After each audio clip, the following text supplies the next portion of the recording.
सम्मानित साथियों, नमो बुद्धाय, जय भीम।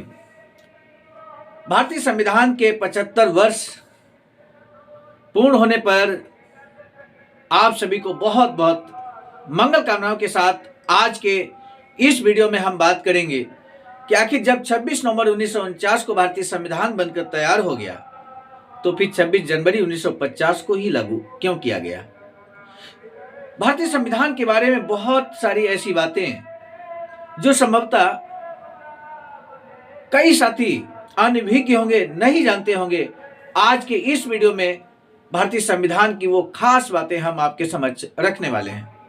साथ ही साथ बाबा साहब के संबंध में जिस शिद्दत के साथ बाबा साहब ने भारतीय संविधान बनाकर तैयार किया, प्रारूप समिति के अध्यक्ष के रूप में, और सभी जो 13 समितियां थी उनका किस तरह सहयोग लिया, आज के इस वीडियो में हम आपके समक्ष रखेंगे।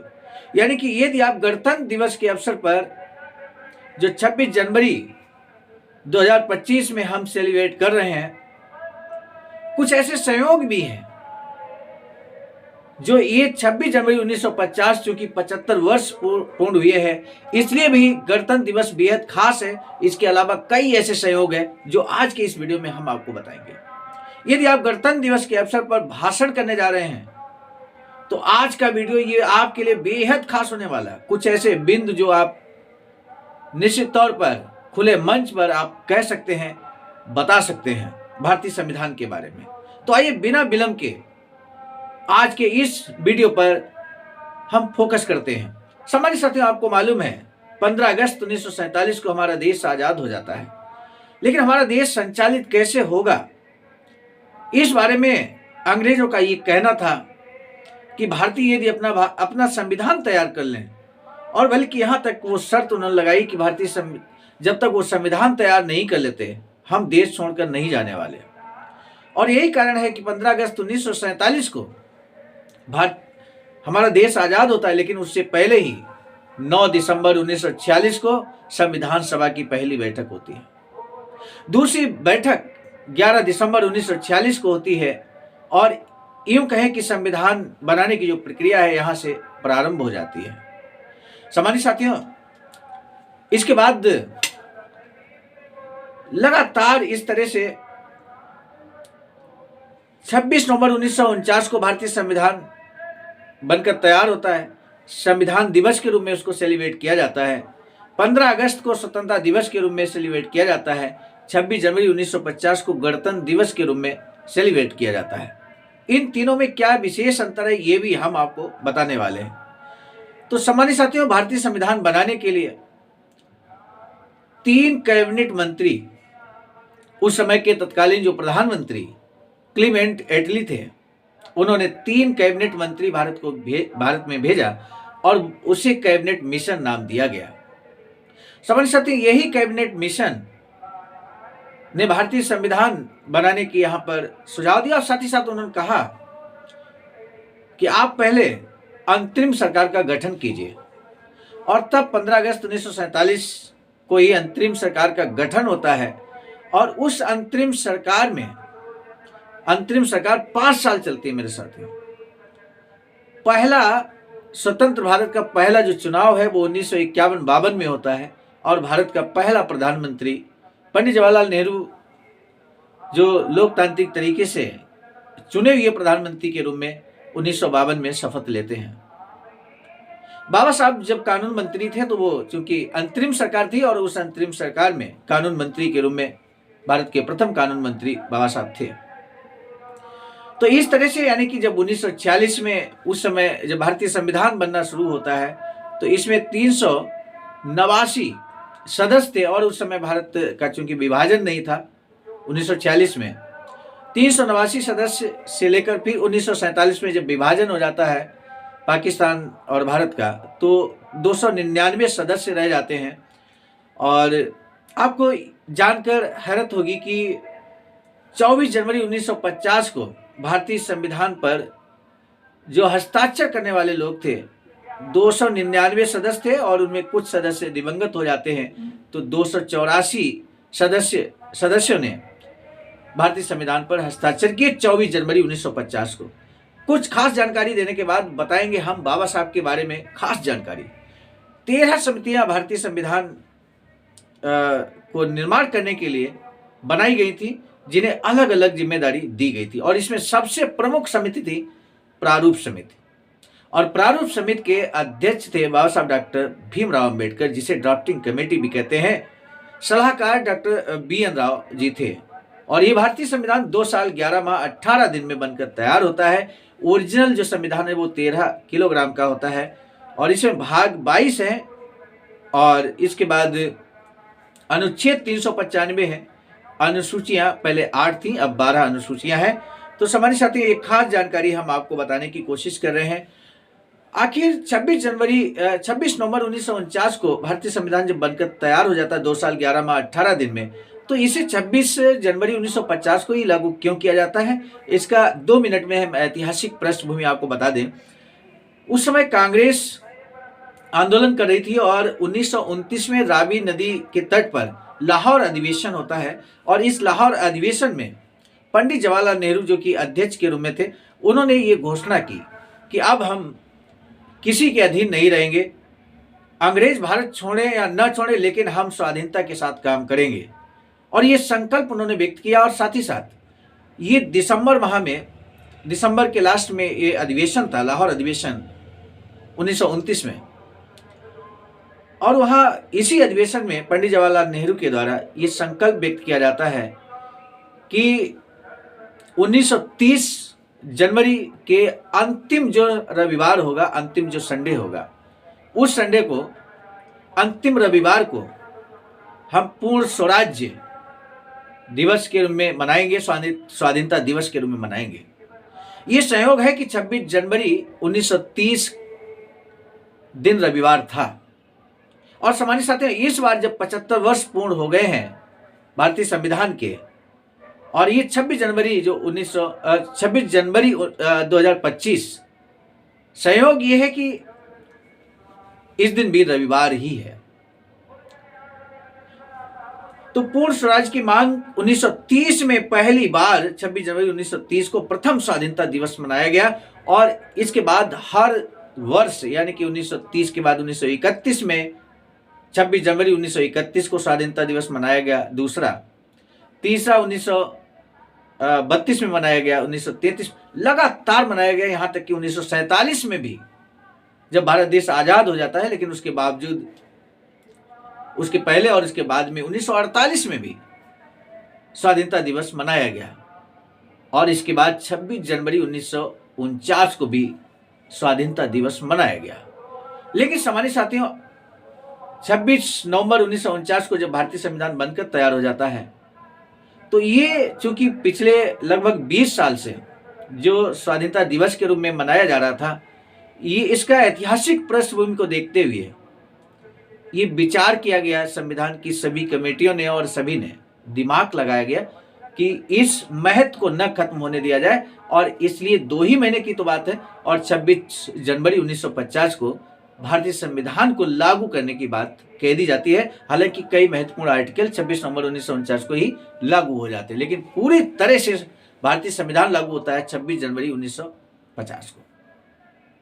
तो तभी से 26 जनवरी 1950 को हम गणतंत्र दिवस के रूप में मनाते हैं। गणतंत्र का मतलब ये है कि यहाँ पर राष्ट्रपति हो चाहे प्रधानमंत्री हो, वो चुने हुए लोगों के साथ, चुने हुए लोगों के द्वारा शासन करेगा। और अब जो भारत देश है वो संविधान के अधीन चलेगा, संविधान के अनुसार चलेगा। सामान्य साथियों, ये बहुत ही दुखद है, कष्टदायक है कि कई बार कुछ लोग ऐसे होते हैं जो भारतीय संविधान का सम्मान न करते हुए कई बार ऐसे संविधान बनाने की बात करते हैं, किसी राष्ट्र घोषित करने की बात करते हैं, तो वो निश्चित तौर पर मेरे हिसाब से देशद्रोह की श्रेणी में आना चाहिए यदि भारतीय संविधान का कोई उल्लंघन करता है। और उसके विपरीत, चूंकि भारतीय संविधान जो 75 वर्ष पूर्ण किए हैं, आज हमारा भारत देश जो प्रगति के रास्ते पर है, प्रगति के रास्ते पर आगे बढ़ रहा है, तो ऐसे में भारतीय संविधान की देन है, क्योंकि पूरा देश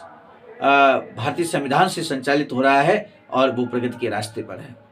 ऐसे में भारतीय संविधान के इतर यदि कोई संविधान प्रस्तुत करने की बात करता है तो वो निश्चित तौर पर देशद्रोह की श्रेणी में आना चाहिए, ऐसा हम मानते हैं। क्या आप भी ऐसा मानते हैं? ये जरूर बताइए कमेंट सेक्शन में।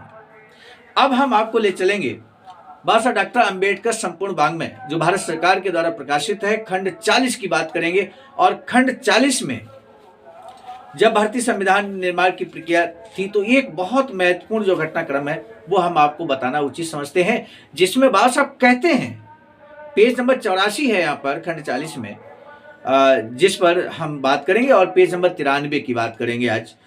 तो बाबा साहब कहते हैं कि संविधान के तहत अगर कुछ गलत बातें होती हैं तो जिम्मेदारी किसकी होगी? तब बाबा साहब कहते हैं तो जिम्मेदारी संविधान की नहीं बल्कि मनुष्य की धूर्तता की होगी। इस बात को ध्यान रखिए मेरे साथियों, ये बात बाबा साहब कहते हैं। इस बात को ध्यान रखते हुए अब हम आपको बता दें जो घटनाक्रम यहाँ पर हुआ है 29 अगस्त 1947 के दिन। आखिर संविधान सभा में बाबा साहब प्रारूप समिति के अध्यक्ष बने कब, प्रारूप समिति बनी कब, और उसमें 7 सदस्य जो थे वो कौन थे, आइए हम जान लेते हैं। 29 अगस्त 1947 वो ऐतिहासिक दिन था जब संविधान सभा में आयुष्मान सत्यनारायण सिन्हा द्वारा निम्नलिखित 7 सदस्यों की मसौदा समिति गठित करने के बारे में प्रस्ताव रखा गया था, जिसे सभा द्वारा मंजूर किया गया। प्रस्ताव में सम्मिलित 7 सदस्यों के नाम हम आपको बताते हैं।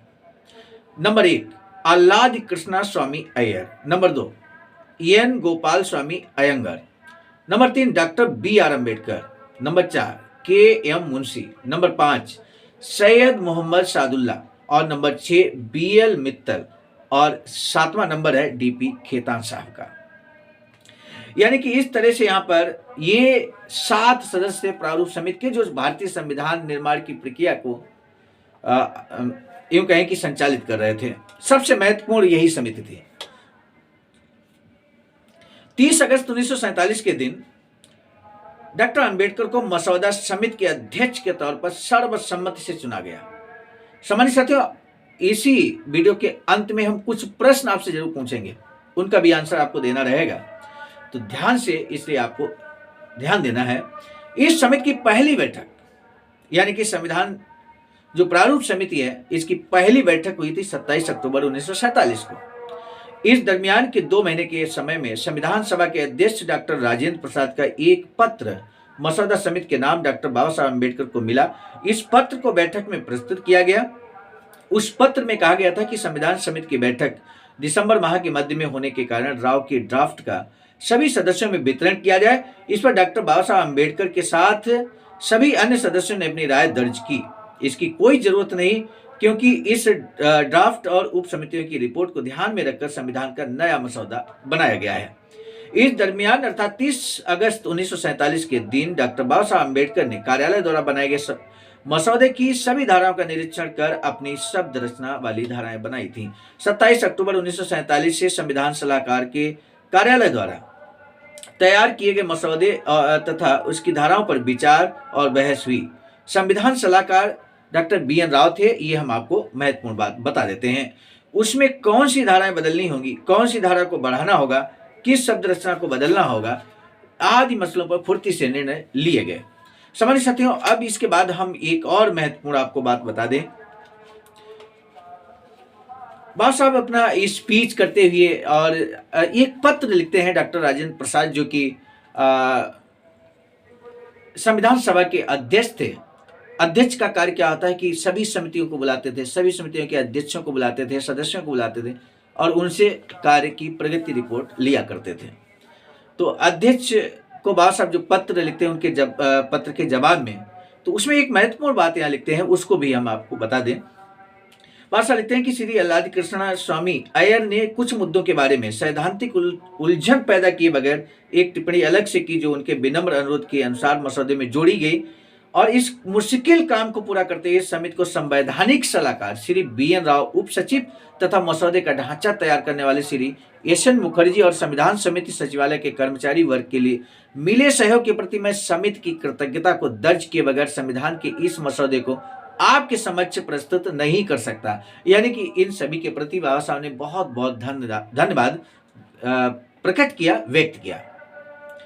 इसके बाद हम आपको बता दें, भारतीय संविधान का मसौदा 26 फरवरी 1948 को भारत सरकार के गजट में लोगों की जानकारी के लिए तथा लोगों की राय जानने के लिए प्रकाशित किया गया।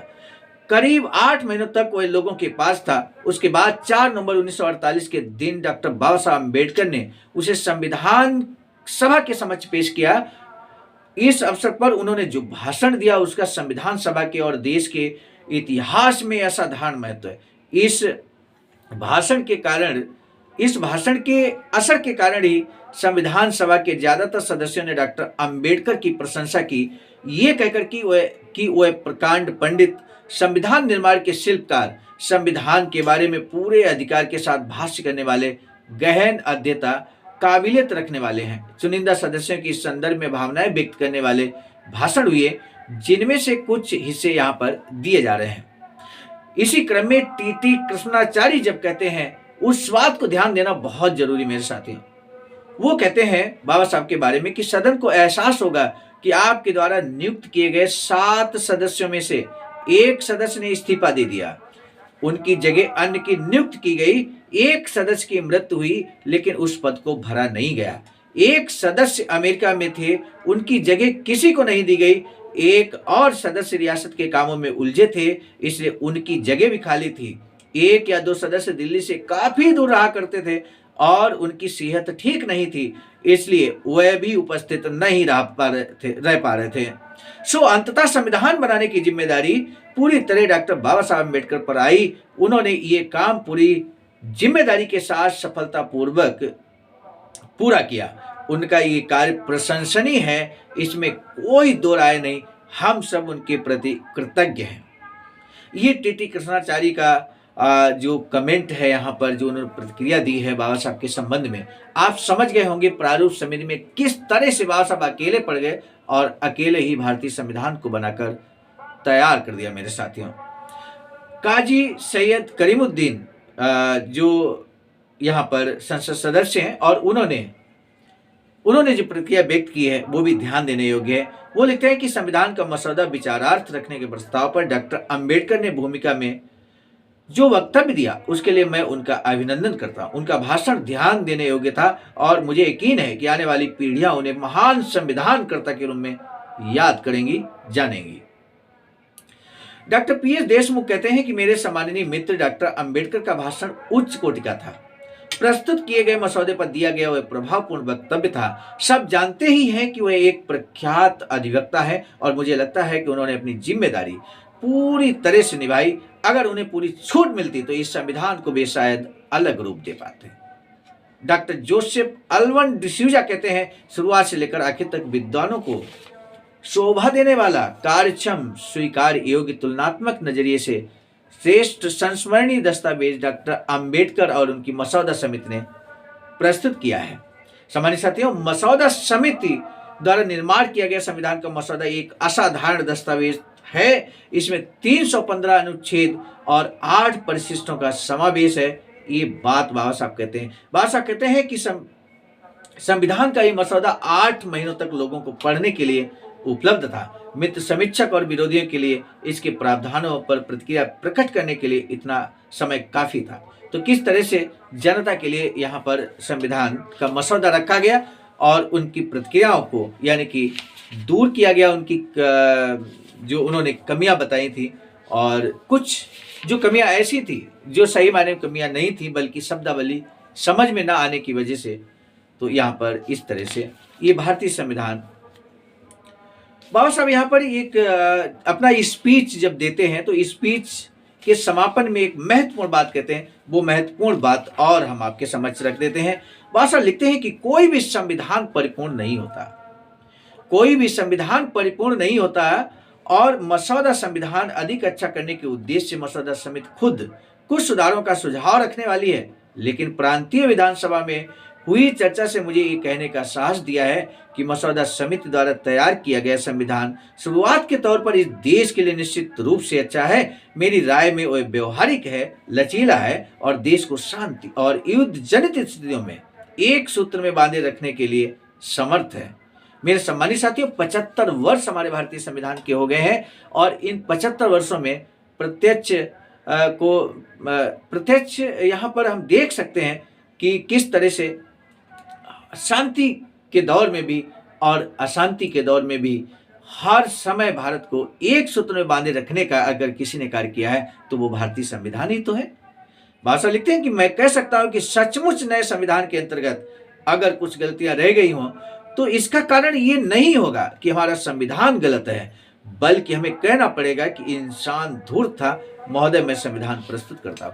ये कहते हुए यानी कि संविधान का पालन करने वाले यदि अच्छे लोग होंगे तो संविधान अच्छा साबित होगा, ये बात बाबा साहब कहते हैं। सम्मानित साथी, आज के इस वीडियो को हम यही रोकेंगे। संविधान के बारे में महत्वपूर्ण बातें, महत्वपूर्ण सहयोग, महत्वपूर्ण घटनाएं हमने आपको बताई। आपने अंत तक वीडियो को वॉच किया, इसके लिए हम आपका तहे दिल से साधुवाद व्यक्त करते हैं। आज का महत्वपूर्ण प्रश्न है, बाबा साहब को संविधान सभा की जो सबसे महत्वपूर्ण समिति थी प्रारूप समिति, उस प्रारूप समिति में बाबा साहब को अध्यक्ष के तौर पर कब सर्वसम्मत से मनोनीत किया गया था? आज का यही महत्वपूर्ण प्रश्न है, आंसर जरूर कीजिएगा।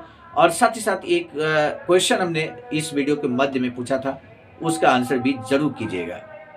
सम्मानित साथियों, भारतीय संविधान का संरक्षण और इस जिसके द्वारा हम सभी को अधिकार मिले हैं, इसके संरक्षण की जिम्मेदारी हम सभी को है। अतः हम सभी आज यानी कि 26 जनवरी गणतंत्र दिवस के अवसर पर हम संविधान के संरक्षण का संकल्प लें, कसम खाएं इस बात की, हम जीते जी अपने भारतीय संविधान की सुरक्षा और रक्षा जरूर करेंगे। हर परिस्थिति में हम अपने भारतीय संविधान को बचाने के लिए डटे रहेंगे।